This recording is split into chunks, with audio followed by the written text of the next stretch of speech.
Seja bem-vindo ao DRN Audiolivros. Se não for inscrito ainda, peço que se inscreva no nosso canal. Acompanhe os nossos audiolivros aí. A gente tem bastante conteúdo. Se você deseja um livro e não tiver no canal ainda, deixa nos comentários aí que eu sempre faço uma lista e tento ir atrás assim que possível. Se quiser nos dar uma força, a gente tem o Apoia-se, o Seja Membro e também o Pix. Sempre fica na descrição do canal e na descrição dos vídeos. E muito obrigado por estar acompanhando a gente nessa jornada. E vamos para as nossas leituras. Capítulo 44. 5 avançam cavalgando. Perrin observava os aldeões com desconfiança, pouco à vontade, tentando ajustar o manto pequeno demais, com o bordado no peito e alguns buracos que sequer haviam sido remendados. Mas ninguém prestou muita atenção a ele, apesar do traje incomum e do machado na cintura. Debaixo do manto, Rory usava um casaco com espirais azuis bordado no peito. Matt usava calças folgadas que se avolumavam acima das botas onde haviam sido enfiadas. Eram o que haviam encontrado na aldeia abandonada. Perrin imaginava se aquela aldeia não seria abandonada em breve. Metade das casas de pedra estava vazia e, em frente à estalagem, logo adiante na rua de terra batida, algumas famílias se reuniam em torno de 3 carros de boi, cuja carga excessiva estava coberta por lonas e amarradas com cordas. Enquanto os observava, aglomerados e se despedindo dos que, pelo menos por enquanto, ficariam, Perrin concluiu que não era uma questão de falta de interesse em estranhos, da parte dos aldeões. Eles tinham cuidado de evitar olhá-los. Aquele povo aprendera a não demonstrar curiosidade em relação a forasteiros, mesmo os que obviamente não eram Xiangshan.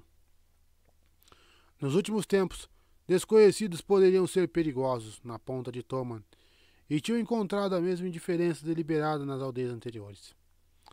Havia mais cidadezinhas ali, a poucas léguas da costa, e cada uma se considerava independente. Pelo menos, costumavam se considerar independentes até a chegada dos Xiangshan.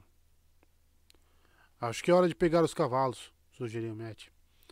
Antes que resolvam começar a fazer perguntas. A qualquer momento pode haver uma primeira vez. Rory tinha um olhar fixo em um círculo enegrecido no chão que conspurcava a grama marrom do pasto comum da aldeia. Ele parecia desgastado, mas ninguém tentara apagá-lo. Deve ter uns 6 ou 8 meses, murmurou, mas ainda fede. Todo o conselho da aldeia e suas famílias. Por que fariam uma coisa dessas? Quem é que sabe por que eles fazem qualquer coisa? Resmungou Matt. Os Xiangshan não parecem precisar de motivos para matar outras pessoas. Pelo menos não precisam de nenhum que eu possa imaginar. Perrin tentou não olhar para a mancha escura no chão. Rory, tem certeza sobre Fen? Rory. Foi difícil fazer o farejador olhar para qualquer outro lugar desde que entraram na aldeia. Rory. O quê? Fen. Sim. As narinas do homem se dilataram e ele franziu o nariz na mesma hora. Não há como confundir, mesmo sendo um rastro antigo. Perto dele, um Mirdraal cheira a rosas. Ele passou por aqui, tenho certeza. Mas acho que estava sozinho, ou pelo menos não estava com Trollocs. Se veio acompanhado de algum amigo das trevas, foi um que não andou aprontando muito. Houve algum tipo de agitação próxima à estalagem e as pessoas gritavam e apontavam. Não para Perrin e os outros, mas para algo que o rapaz não conseguia ver. Algo nas colinas baixas a leste da aldeia. Podemos pegar os cavalos agora? Podem ser os Xiangshan. Perrin assentiu e os 3 saíram correndo para onde tinham deixado os cavalos amarrados atrás de uma casa abandonada. Perrin olhou para trás na direção da estalagem e parou estupefato. Os filhos da luz entravam na cidade a galope em uma longa coluna. Ele se apressou na direção dos outros. Mantos brancos! Thorin e Matt olharam, incrédulos, mas logo pularam nas celas. Mantendo-se escondidos atrás de casas, fora da vista da rua principal da aldeia, os três saíram a galope rumo ao oeste, olhando por cima do ombro para ver se estavam sendo seguidos. Ingtar dissera para evitarem qualquer coisa que pudesse atrasá-los, e Mantos Brancos fazendo perguntas com certeza os atrasariam, mesmo que conseguissem dar respostas que os satisfizessem. Perrin observara com mais atenção que os outros dois. Tinha seus próprios motivos para não querer encontrar mantos brancos. O machado em minhas mãos. Luz, o que eu não daria para mudar o que fiz? As colinas com as árvores esparsas ocultaram a aldeia em pouco tempo. E Perry começou a achar que talvez não estivessem sendo perseguidos, afinal. Ele puxou as rédeas e fez um sinal para os outros pararem. Quando lhe obedeceram, passou a escutar com atenção. Sua audição estava mais aguçada do que costumava ser, mas ele não ouviu o som de cascos. Com relutância, Perry procurou os lobos com a mente. Ele os encontrou quase no mesmo instante. Uma pequena alcateia estava descansando nas colinas acima da aldeia da qual acabavam de sair. A surpresa foi tão forte que a sentiu quase como se fosse sua. Aqueles lobos tinham ouvido rumores, mas não haviam acreditado que realmente houvesse um de duas pernas capaz de falar com sua espécie. Forçou-se a fazer a longa apresentação. Enviou a contragosto a imagem do jovem touro e acrescentou o próprio cheiro, como era costume entre os lobos, que adoravam apresentações formais. Perrin, por fim, pôde fazer sua pergunta. Os lobos, de fato, não tinham qualquer interesse nos de duas pernas que não fossem capazes de falar com eles, mas concordaram em dar uma olhada, invisíveis aos olhos fracos dos de duas pernas. Depois de um tempo, Perrin recebeu as imagens que os lobos viam. Homens de mantos brancos vinham a cavalo cercando a aldeia. Passavam por entre as casas e ao redor delas, mas nenhum estava indo embora, principalmente não para o oeste. Os lobos disseram que tudo que farejavam indo para o oeste era ele e outros dois de duas pernas montados em 3 dos pés duros altos. Perrin ficou feliz em quebrar o contato com os lobos, ciente de que Matt e Thorin o observavam. Não estão nos seguindo, disse. Como você pode ter certeza? Questionou Matt. Eu tenho, respondeu ríspido. Depois, em um tom mais suave, continuou. Apenas sei. Matt abriu a boca e a fechou outra vez, então falou. Bem, se não estão atrás de nós, acho que deveríamos voltar para Ingtar e seguir o rastro de Fen. Continuar parado aqui não vai nos aproximar daquela adaga. Não podemos voltar para o rastro tão perto dessa aldeia, afirmou Thorin. Não sem o risco de encontrar os mantos brancos. E acho que Lord Ingtar não gostaria disso, nem ver em Sedai. Perrin assentiu. Nós o encontraremos outra vez daqui a algumas milhas de qualquer jeito. Mas fiquem atentos. Não devemos estar muito longe de Falme agora. Não adianta nada evitar mantos brancos e dar de cara com a patrulha Xianshan. Quando retomaram a cavalgada, Perrin não pôde deixar de se perguntar o que os mantos brancos estavam fazendo ali. Geoffrey Bornhald observava a rua da aldeia, sentado em sua cela, enquanto a legião se espalhava e cercava a área. Havia algo no homem de ombros largos que saíra cavalgando, algo familiar. Sim, claro. O rapaz que dizia ser ferreiro. Qual era o nome dele? Biar parou em sua frente com a mão no peito. A aldeia está segura, meu senhor capitão. Desnorteados e nervosos, aldeões com casacos pesados de pele de ovelha eram conduzidos pelos mantos brancos para perto dos carros de boi em frente à estalagem. Crianças choravam agarradas às saias das mães, mas ninguém parecia disposto a desafiá-los. Os rostos dos adultos observavam com olhos apáticos, passivos, esperando pelo que aconteceria. Pelo menos por aquilo Bornhold estava grato. Não estava com vontade de usar uma daquelas pessoas como exemplo, nem queria perder tempo. Desmontando do cavalo, ele jogou as rédeas para um dos filhos. Providencie comida para esses homens, Biar. Coloque os prisioneiros na estalagem com toda a comida e água que conseguirem carregar, e então pregue as portas e janelas. Faça com que pensem que deixaria alguns homens de guarda, está bem? Biar levou a mão ao peito outra vez e virou seu cavalo para gritar as ordens. Os soldados passaram a conduzir os aldeões para dentro da estalagem de telhado plano, enquanto outros filhos vasculhavam as casas em busca de martelos e pregos. Observando as expressões arrasadas que passavam por ele, Bornhold achou que seria preciso 2 ou 3 dias para que algum deles reunisse coragem suficiente para fugir da estalagem e descobrir que não havia guardas. 2 ou 3 dias era tudo de que ele precisava, mas ele não queria arriscar que os Xianshan fossem alertados de sua presença àquela altura.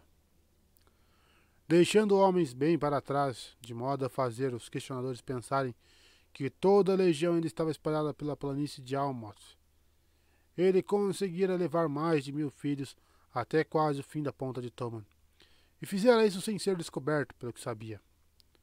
Os 13 encontros com patrulhas do Xianshan haviam terminado bem depressa.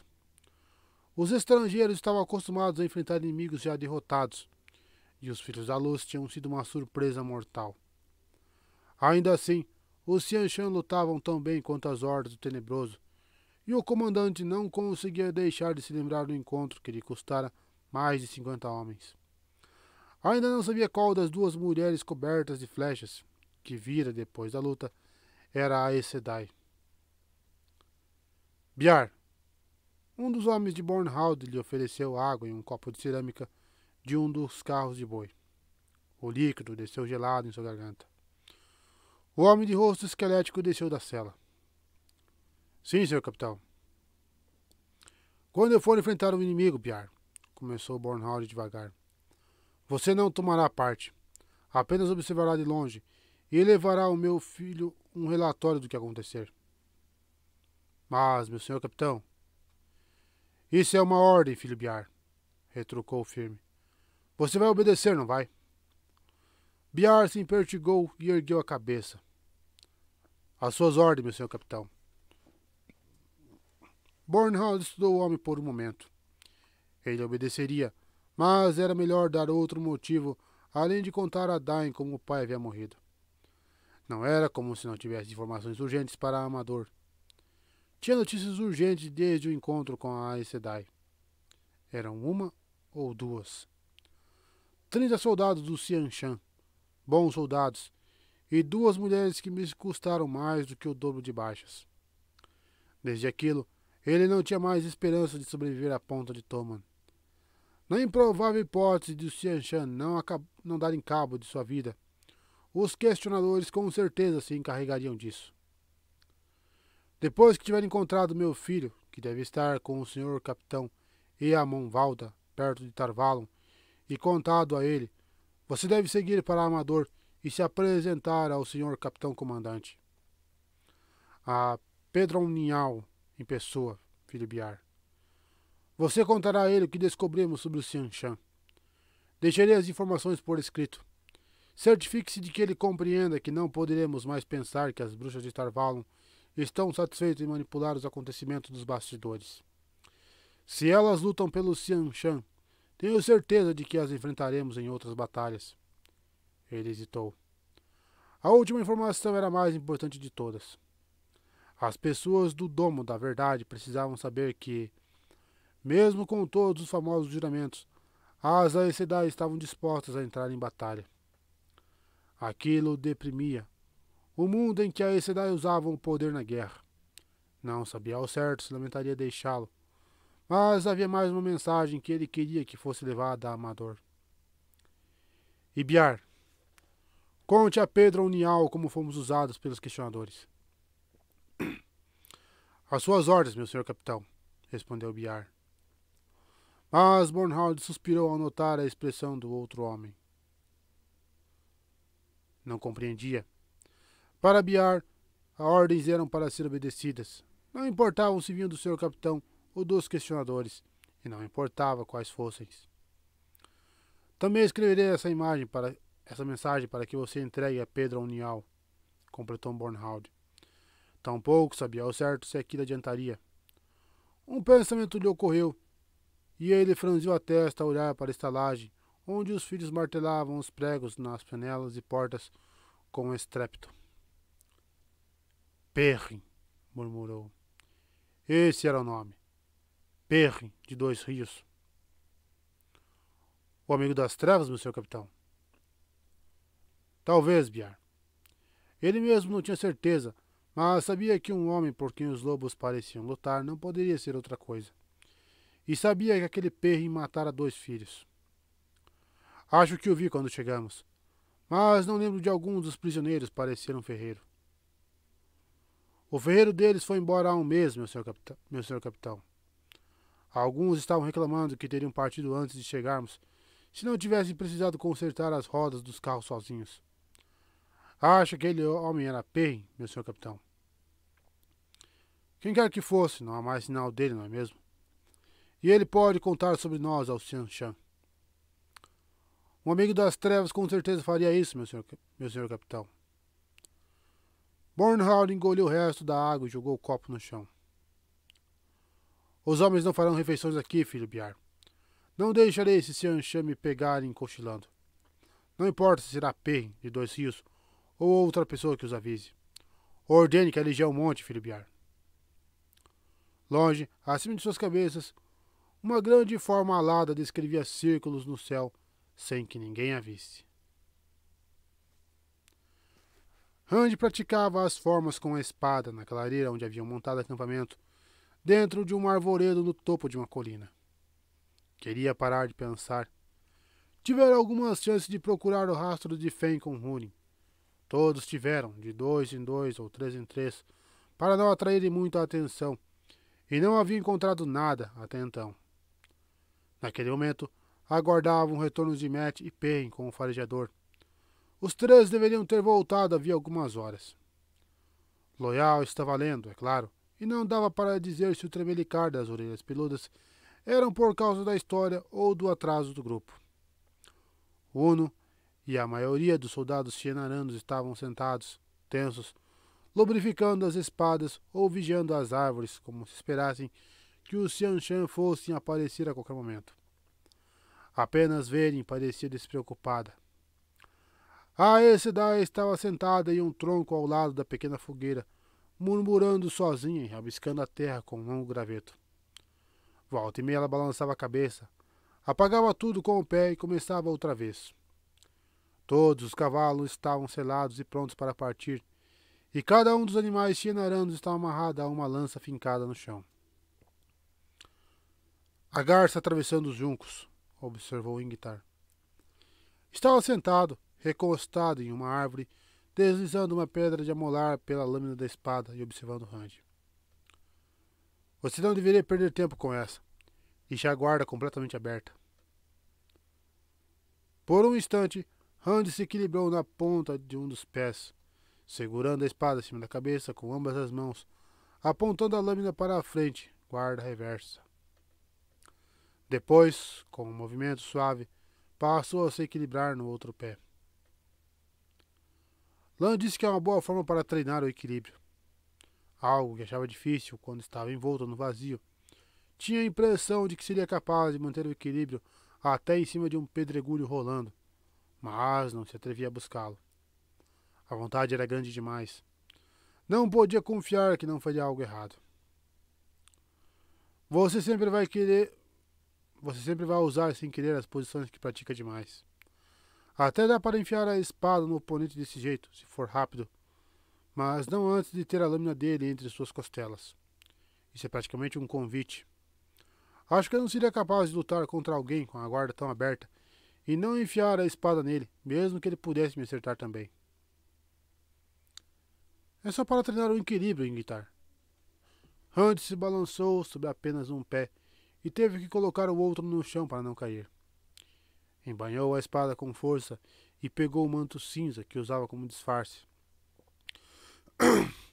O tecido já estava comido por traças e a bainha toda esfiapada.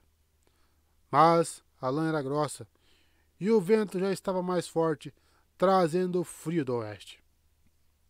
Queria que eles voltassem logo. Como se sua frase tivesse sido um sinal, Uno anunciou com certa urgência. Tem alguns desgraçados cavalgando em nossa direção, milord. As bainhas tilintaram quando os homens que ainda não estavam com as espadas nas mãos a sacaram. Alguns saltaram nas celas, puxando as lanças. A tensão se dissipou quando Húrin entrou na clareira trotando, à frente dos outros dois. Mas voltou quando ele informou. Achamos o rastro, Lord Ingtar. Nós o seguimos quase até Falme, completou Matt, enquanto descia do cavalo. Um rubor em suas bochechas pálidas dava a falsa impressão de um rosto saudável, mas ele estava magro demais. Os Shenaranos se reuniram em volta dos recém-chegados, tão empolgados quanto o rapaz. É só de Fen, mas não tem outro lugar para onde ele possa ter ido. E ele deve estar com a adaga.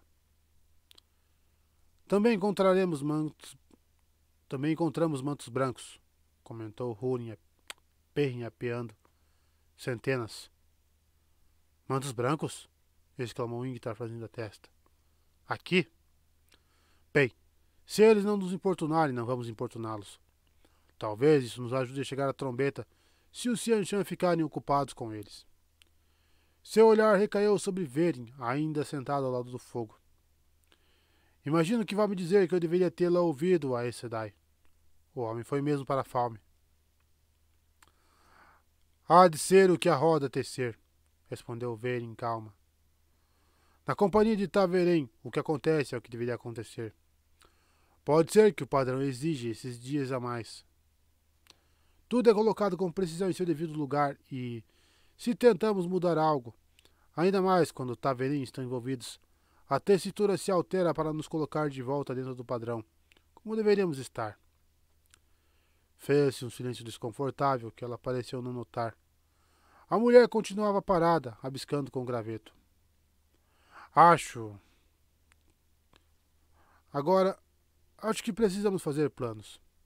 O padrão nos leva à Falme, por fim. A trombeta de Valéria foi levada para lá. Ingtar se agachou em frente a ela, do outro lado da fogueira. Quando muita gente afirma a mesma coisa, eu tendo a acreditar. E o povo daqui afirma que os Xianshan não parece se importar com quem entra ou sai de Falme. Vou à cidade com Húrin e alguns outros. Depois que ele seguir a trilha de Fen até a trombeta, bem, veremos o que acontece. Com o pé, Verin apagou um círculo que riscara na terra. Então desenhou duas linhas curtas que se tocavam nas pontas. Ingtar e Húrin, e Matt, já que ele consegue sentir a adaga se chegar perto o suficiente. Você quer ir, não quer, Matt? Matt parecia abatido, mas assentiu como se tivesse um espasmo. Eu tenho que ir, não é mesmo? Preciso encontrar aquela adaga. Uma terceira linha foi rabiscada junto às outras, formando um desenho similar a uma pegada de pássaro. Verin olhou de esguelha para Rand. Eu vou, afirmou ele. Foi por isso que vim. Uma estranha luz se acendeu nos olhos da Aes Sedai, o brilho de olhar de alguém que sabe das coisas que o deixou desconfortável. Para ajudar Matt a encontrar a adaga, afirmou ríspido, e Ingtar a encontrar a trombeta. E Fen, acrescentou para si mesmo. Preciso encontrar Fen, se já não for tarde demais. Verin rabiscou uma quarta linha, fazendo o desenho lembrar uma estrela torta. E quem mais? Perguntou em voz baixa. Segurava o graveto a postos. Eu, respondeu Húrin, um segundo antes de Loial acrescentar em sua voz musical. Acho que também gostaria de ir. Uno e todos os outros Shenarans começaram a pedir para se juntar ao grupo. Perrin falou primeiro, declarou Verin, como se aquilo resolvesse a questão. Ela acrescentou uma quinta linha e traçou um círculo ao redor delas. Os cabelos da nuca de Rand se eriçaram. Era o mesmo desenho que ela apagara no início. 5 cavalgam adiante, murmurou. Ah, eu realmente gostaria de conhecer Falme, protestou Loyal. Nunca vi o oceano de Arit. Além disso, posso carregar o baú se a trombeta ainda estiver nele. É melhor me deixar ir também, milord, disse Uno.